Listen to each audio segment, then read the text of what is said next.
Hello and welcome to the class. तो आज अपन सी ए फाइनल AFM का स्टार्टअप फाइनेंस स्टार्ट कर रहे हैं। ये पूरा थ्योरी चैप्टर है, तो अपन पहले थ्योरी लर्न करेंगे, पहले समझ लेंगे तो लर्न अपना आप हो जाएगी। ठीक है, मेनली AFM में जो थ्योरी होती है वो अगर आप समझ लो तो इतना कुछ याद करने की ज़रूरत नहीं पड़ती। ठीक है, तो स्टार्ट करते हैं। What is startup financing? सबसे पहले स्टार्टअप फाइनेंसिंग क्या होता है? स्टार्टअप, जो भी स्टार्टअप्स होते हैं उनको पैसा कहाँ से आएगा उसको क्या कहते हैं? Startup financing. ठीक है, वो पैसा जहाँ से लाते हैं उसको क्या कहते हैं? Startup financing. ठीक है, ये याद करने की ज़रूरत नहीं है, बेसिक ऑफ स्टार्टअप फाइनेंसिंग याद करने की ज़रूरत नहीं है ना। Startup financing, basic of startup financing क्या कहता है? Early success of business depends upon the speed of execution. ठीक है, क्या होता है, जो बिजनेस होती है ना, उस पर जितनी जल्दी काम करो, ठीक है, अपनी आइडियाज़ पे जितनी जल्दी वर्क करोगे, ठीक है, तो उसके सक्सेस होने की चांसेस इतनी ज़्यादा रहती है। उसको क्या कहते हैं? Early success of business is depends on the speed of execution. ठीक है, ये इंपॉर्टेंट नहीं है, ये भी याद करने की जरूरत नहीं है। ठीक है, उसके बाद innovative source of startup financing. Innovative source of startup financing मतलब क्या होता है? कहाँ कहाँ से पैसा लाएंगे, इनोवेटिव सोर्सेस क्या क्या है। ठीक है, तो क्या शुरू, ये यहाँ से स्टार्ट करते हैं। ठीक है, सबसे पहले क्या करेंगे? पहले मैं खुद का पैसा लगाऊंगा, पर्सनल फाइनेंसिंग। उसके बाद क्या करूँगा? मैं बैंक के पास जाऊँगा, बैंक वाला बोलेगा कि भैया अभी आपने बिजनेस स्टैब्लिश नहीं करा है तो हम आपको बिजनेस के बेस पे लोन नहीं दे सकते, आपके पर्सनल बेस पे लोन दे सकते हैं, तो पर्सनल लोन्स या पर्सनल क्रेडिट लाइन्स। उसके बाद क्या होता है? Family and friends. मैं मेरे पापा के पास गया, उनको बोला कि आप पैसे दे दो, तो क्या करेंगे? Family and friends. उसके बाद क्या होगा? Peer to peer lending. क्या होगा? 2-4 ग्रुप्स मिलके, मैंने 2-4 दोस्त मिला के उन सबसे पैसे लिए, उसको क्या कहते हैं? Peer to peer lending. उसके बाद क्राउड फंडिंग होती है, जैसे जितने भी ये मेडिकल इमरजेंसीज होती है या ऐसा होता है, तो उसके लिए क्या होता है? एक क्राउड फंडिंग, मतलब अपन एक प्लेटफॉर्म होता है, उस पर सब पैसे डालते हैं, उसको क्या कहते हैं? Crowd funding. उसके बाद क्या होता है? माइक्रो लोन्स क्या होता है? जो, अब मैं क्या करा, वापस उसके पास गया, बैंक के पास। अब मेरे पास सारा पैसा खत्म हो गया, मैं वापस उसके पास गया, बैंक के पास, तो उन्होंने बोला कि है ना, आप ऐसा करो कि है ना, मेरे को अब मैं आपको लोन दे सकता हूँ, पर छोटा मोटा लोन दूंगा, माइक्रो लोन दूंगा, जो गवर्नमेंट का होता है, उसको क्या कहते हैं? Micro loans. उसके बाद क्या होता है? Vendor financing. वेंडर फाइनेंस क्या होता है? मैं किसी से क्रेडिट पे माल खरीदूंगा, उसको क्या कहेंगे? Credit vendor financing. उसके बाद purchase order financing. Purchase order financing क्या होता है? किसी ने मुझे बोला कि मैं आपसे कुछ खरीदना चाहता हूँ, बट है ना, मैंने उसको बोला आप मुझे एडवांस दो। जैसे ही परचेज ऑर्डर आपने रिलीज़ करा, वैसे ही आप मुझे एडवांस दो, उसको क्या कहते हैं? Purchase order financing. उसके बाद क्या होता है? फैक्टरिंग मतलब होता है जो मेरे पास जो मेरे पास अकाउंट रिसीवेबल्स होंगे, वो उन पैसा रिकवर करने की जगह मैं उनको क्या कहूँगा? बैंक के पास जाऊँगा, बैंक को बोलूँगा आप मुझसे ये खरीद लो, जो है वो खरीद लो, है ना। तो बैंक क्या करेगा? वो खरीद लेगा, उसके बदले में मुझे पैसा दे देगा, उसको क्या कहते हैं? फैक्टरिंग। पिच प्रेजेंटेशन क्या होता है? अब मेरे को जैसे शार्क टैंक होता है, शार्क टैंक में क्या होता है?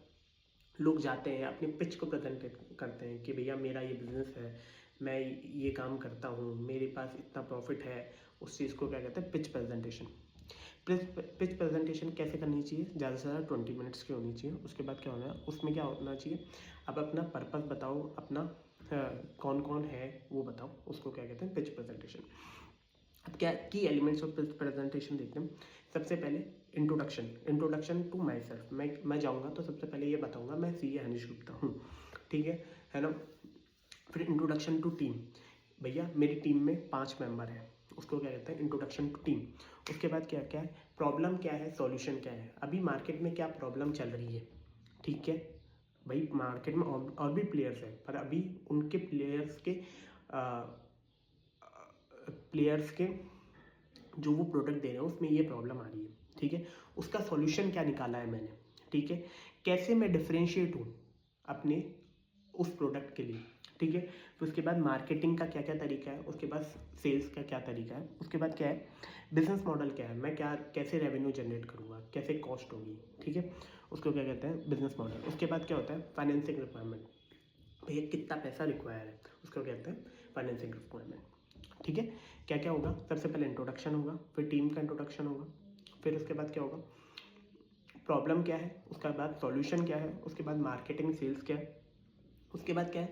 मैं कैसे डिफरेंशिएट करता हूँ खुद को, और बिजनेस मॉडल क्या है, उसके बाद क्या है? फाइनेंशियल रिक्वायरमेंट क्या है। ठीक है, फिर कंसेप्ट ऑफ यूनिकॉर्न। यूनिकॉर्न मतलब क्या होता है, जैसे भारत पे एक यूनिकॉर्न है, तो उसका यूनिकॉर्न का मतलब क्या है इंडिया में? यूनिकॉर्न का मतलब है जो भी कंपनी जिसकी वैल्यू, जो स्टार्टअप, सबसे पहले स्टार्टअप होना चाहिए, है ना, जिसकी वैल्यू 1 बिलियन तक है, ठीक है ना, जिसकी वैल्यू 1 बिलियन तक है। ये किसने डेफिनेशन दी थी?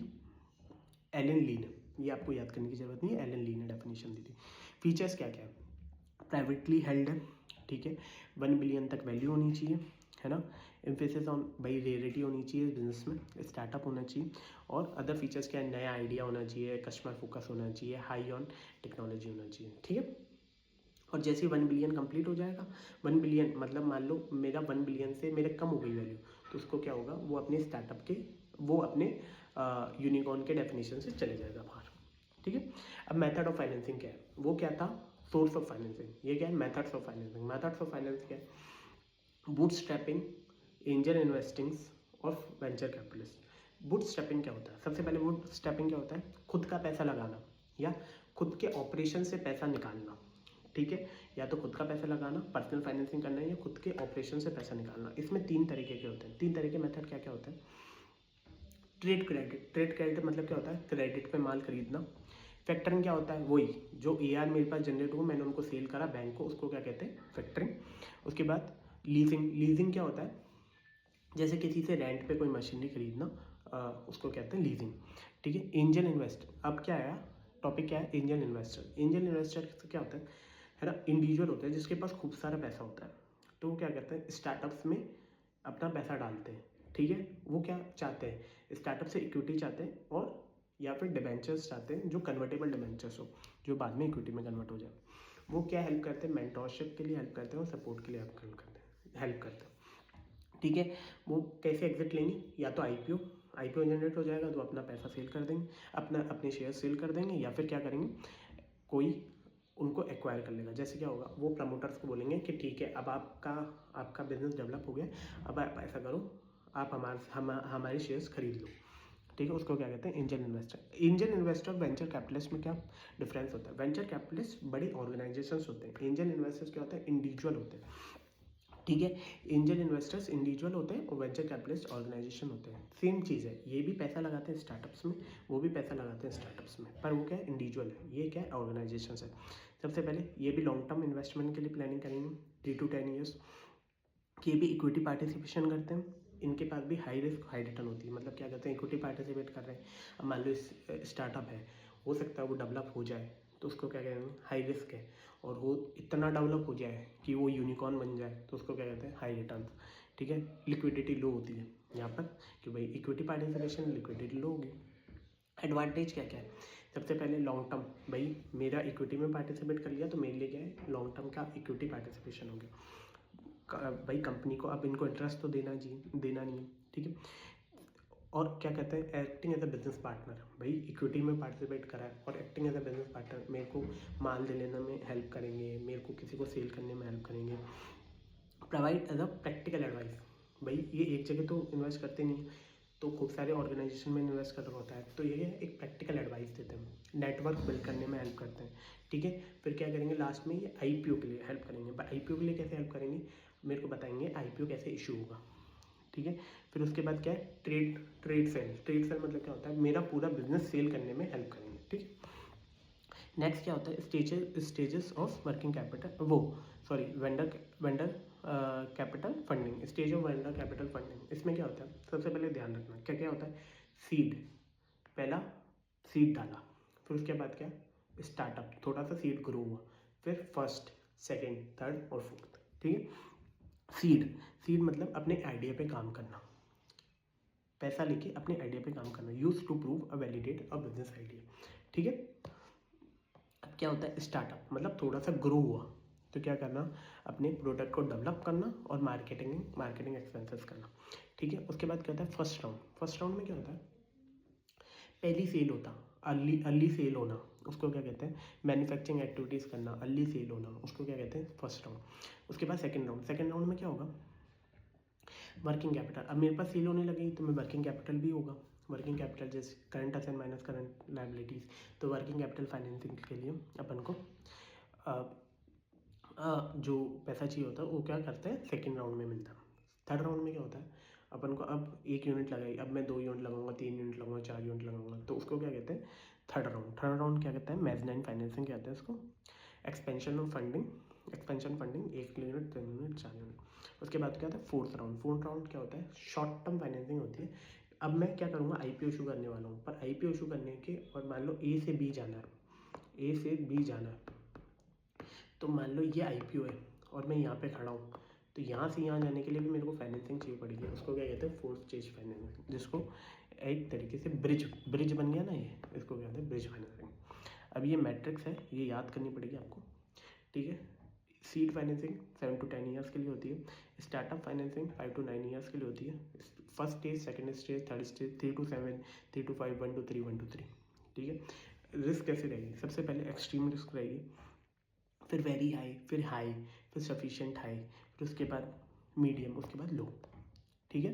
वेंचर कैपिटलिस्ट प्रोसेस क्या होता है, ठीक है। वेंचर कैपिटलिस्ट प्रोसेस क्या होता है ना, ये क्या था सबसे पहले, ये क्या था अपने क्या था स्टेज ऑफ वेंचर कैपिटलिस्ट। ये क्या है वेंचर कैपिटलिस्ट का प्रोसेस क्या होगा, सब प्रोसेस याद करते हैं। सबसे पहले डील और ऑरिजिनेट होगी, डील ऑरिजिनेट होगी, फिर उसके बाद स्क्रीनिंग होगी, उसके बाद ड्यू डिलिजेंस होगा, उसके बाद क्या होगा ड्यू डिलिजेंस, फिर डील स्ट्रक्चर होगी, फिर उसके बाद पोस्ट इन्वेस्टमेंट एक्टिविटीज़, उसके बाद एग्जिट, ठीक है। सबसे पहले डील ओरिजिनेट कैसे होगी, डील ओरिजिनेट कैसे होगी। अब कोई वेंचर कैपिटलिस्ट को ऐसा कोई सपना तो आ रहा नहीं है, कोई एक भाई स्टार्टअप चल रहा है, अब क्या होगा एक CA हो सकता है या कोई ऐसा पर्सन हो सकता है जो वेंचर कैपिटलिस्ट को बताए कि ऐसा ऐसा एक स्टार्टअप है, ये स्टार्टअप से वेंचर कैपिटलिस्ट तक जाए, उसको क्या कहते हैं डील ऑरिजिनेट करना।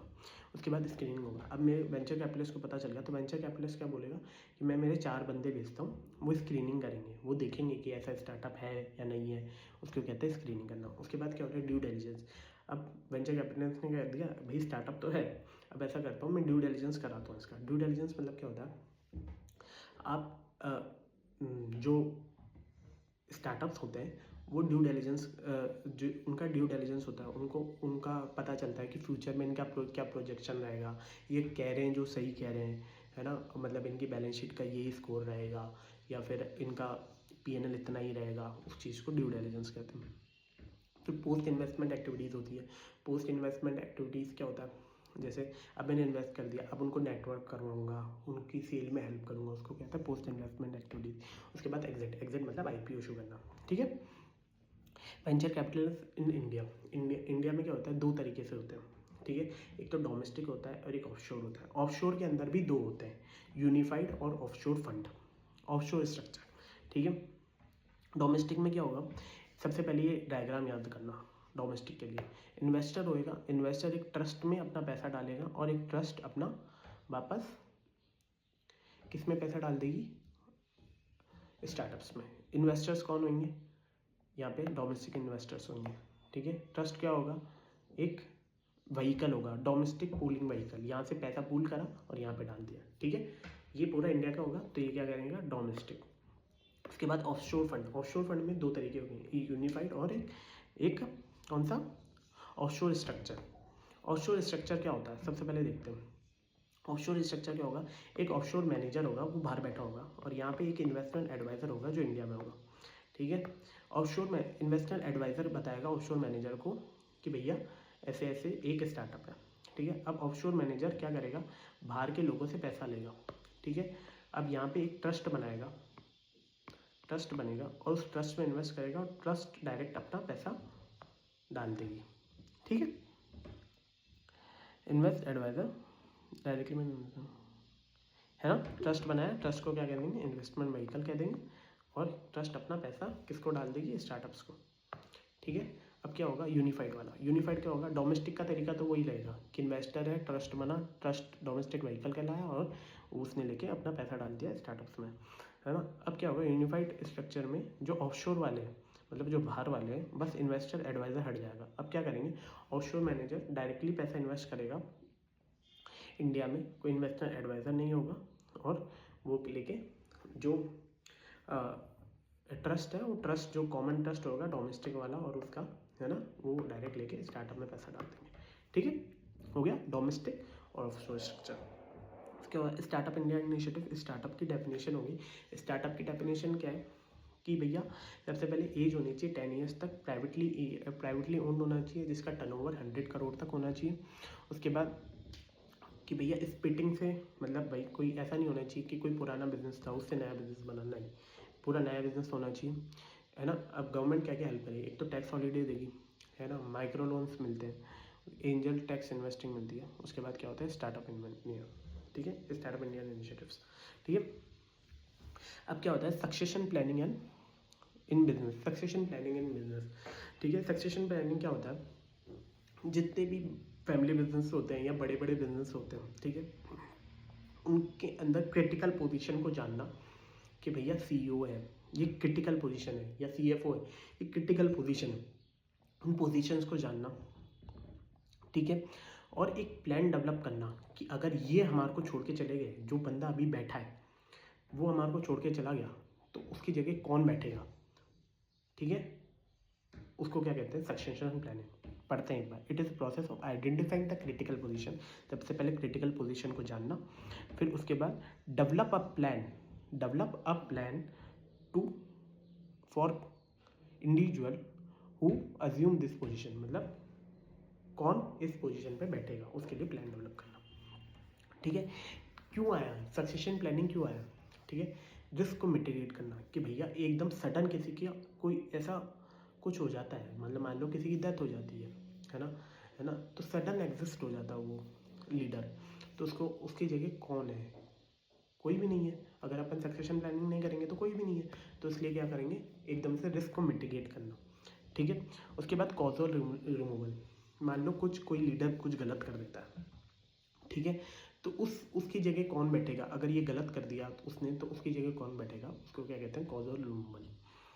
उसके बाद क्या होता है, टैलेंट पाइपलाइन। टैलेंट पाइपलाइन क्या होता है, एम्प्लॉयज़ को मोटिवेट करने के लिए, keeps the employees motivated and engage, ठीक है ना, कि भैया अगर ये आप सही से काम करोगे ना, तो आप भी उस पोजीशन पे पहुंच सकते हो, वो करने के लिए, है ना। कॉन्फ्लिक्ट रेजोल्यूशन मैकेनिज्म, ये होता है फैमिली बिजनेस में। अब मान लो दो बेटे हैं, ए और बी ने क्या करा, है ना, पापा ने बोला कि जो बड़ा बैठा वो बच्चा है वो बैठेगा मेरी पोजीशन पे, बट क्या करा, ए और बी ने डिसाइड, अब ए और बी में नहीं बनती, बी बोल रहा है मैं बैठूंगा, ए बोलता है मैं बैठूंगा। अब क्या करेगा, जब तक पापा है जब तक तो वो क्या कर सकते हैं, पापा दोनों में रिजोल्यूशन कर सकते हैं कि भैया एक पोजीशन तू ले ले, एक पोजीशन तू ले ले, ठीक है। अब मान लो सडन डेथ, अगर सक्सेशन प्लानिंग नहीं होती, अगर पापा डिसाइड नहीं करते, तो पापा की डेथ हो जाती, है ना, पापा को सडन कुछ हो जाता, तो क्या करते, ये दोनों लड़ ही लेते हैं पूरा, ठीक है, कॉन्फ्लिक्ट ऑफ रेजोल्यूशन, है ना। उसके बाद ऑर्गेनाइजेशन अलाइनमेंट, ठीक है, special for family organisation alignment, मतलब मान लो आज ए और बी है ना, उनको पता है कि मेरी फैमिली का विजन क्या रहता है, फैमिली का गोल क्या है, फैमिली का स्ट्रेटेजिक डायरेक्शन क्या है, उसको क्या कहते हैं, ऑर्गेनाइजेशन अलाइनमेंट। उसके बाद business execution strategy, business succession strategy क्या क्या है, ठीक है। सबसे पहले की पोजीशन लाना, की पोजीशन कौन कौन सी है, जैसे मान लो सीईओ की पोजीशन है, सीएफओ की पोजीशन है, उसको जानना, ठीक है। उनके लिए क्या क्या कॉम्पिटेंसीज होनी चाहिए, उनके लिए क्या क्वालिटीज़ होनी चाहिए, बिजनेस मतलब जो लीडर होना चाहिए उसके अंदर क्या क्वालिटीज़ होनी चाहिए, ठीक है। अब क्या है, ये तो जान लिया कि भैया इन लीडर्स के अंदर ये क्वालिटी होनी चाहिए। अब अपनी करंट वर्कफोर्स में ढूंढो कि भैया ऐसा कौन सा आदमी है जिसके अंदर ये क्वालिटी है, ठीक है। फिर क्या करना है, ब्रिज करना है ना। ब्रिज क्या होता है, अब क्या करना है, मैंने ढूंढ लिया कि ये बंदा ए में ये क्वालिटीज़ है ना, बट उसको इस पोजीशन में पहुंचना है, ठीक है। तो मैं क्या करूँगा, एक बंदा बुलाऊंगा बाहर से, है ना, उसको बोलूँगा कि इसको और डेवलप करो, मतलब उसको और चीज़ें सिखाओ, है ना, कि ये इस पोजीशन में पहुँच सके, उसको कहते हैं ब्रिज लीडर, है ना। अब चैलेंजेस क्या क्या आते हैं, founder mindset was different from the corporate mind, founder चाहता है कि भैया ऐसा कुछ नहीं हो, सक्सेशन प्लानिंग नहीं होना चाहिए, तो उसको कहता है founder mindset was different. Startup के लिए प्री मैच्योर है, मतलब स्टार्टअप खुद का काम करेगा, ये सक्सेशन प्लानिंग पे ध्यान देगा, ठीक है ना। उसके बाद क्या होता है, founder are the face of business, founders जो होते हैं ना स्टार्टअप्स के, वो फेस होता है, उन्हीं से स्टार्टअप चल रहा होता है, ठीक है। तो ऐसा हो सकता है कि भैया अगर वो ही चले जाएं तो स्टार्टअप भी बंद हो जाए, ठीक है, यही होता है। है ना। अब अपन टॉपिक्स देख लेते हैं कौन कौन से इंपॉर्टेंट है ना। अब पूरा चैप्टर कंप्लीट हो गया है। ये मीनिंग इंपॉर्टेंट नहीं है, बेसिक्स इंपॉर्टेंट नहीं है, innovative source of finance important है, की एलिमेंट्स इंपॉर्टेंट है, कंसेप्ट और यूनिकॉर्न इंपॉर्टेंट है, मेथड इंपॉर्टेंट है, एंजल इन्वेस्टिंग और ये वेंचर कैपिटलिस्ट, ये सब इंपॉर्टेंट है। ठीक है, तो पूरा चैप्टर आपका 20 मिनट में ख़त्म हो गया। ठीक है, और मैंने एक एक टॉपिक रिवाइज करवाया है, एक एक टॉपिक आपको समझाया है। ठीक है, उसके बाद आप सिर्फ एक बार पढ़ लीजिएगा और 2 बार एक वीडियो सुन लीजिएगा, हो सकता है आपको पूरा याद हो जाए। ठीक है, और मन से लिखिएगा, बट आपको की पॉइंट्स याद होनी चाहिए। मैंने की पॉइंट्स आपको बता दिए हैं कि की पॉइंट्स, और आप ये नोट्स पढ़ेंगे तो की पॉइंट्स आपको पता चल जाएंगे। थैंक यू, और लाइक शेयर सब्सक्राइब करें। Thank you.